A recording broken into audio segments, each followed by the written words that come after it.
Каждый год Абхазский многоотраслевой колледж выпускает поваров разных направлений, которые успешно работают во всех районах Абхазии. Студенты колледжа изучают не только абхазскую кухню, но и европейскую. А на экзамен каждый выпускник постарался удивить членов комиссии чем-то необычным. Анжелика Куликова свою дипломную работу посвятила французской кухне. Сегодня я приготовила французский десерт мильфей 1651 года. И сюда входит слоеное тесто, сливочный крем и клубника.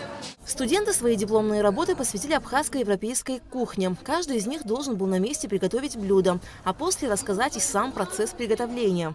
Я вообще с 9 класса хотела поступить сюда.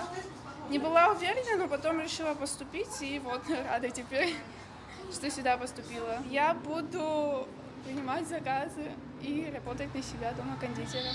Профессия повара у нас в стране еще более востребована в период курортного сезона. Практически все выпускники колледжа уже трудоустроены.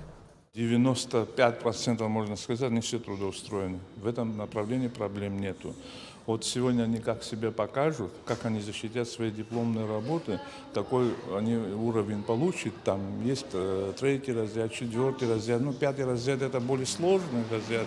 Мы не даем, в принципе, это уже другая система, там другая комиссия должна быть.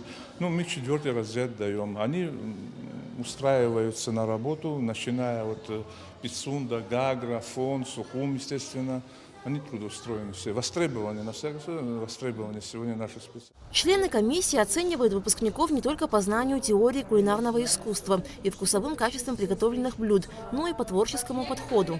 Это очень нас радует, что сегодня такие молодые ребята так осознанно находят свое место в жизни, притом абсолютно ни от кого не зависят, идут смело по жизни. На данный момент в Абхазском многоотраслевом колледже учатся около 140 студентов. Алексей Гухава, Абхазское телевидение.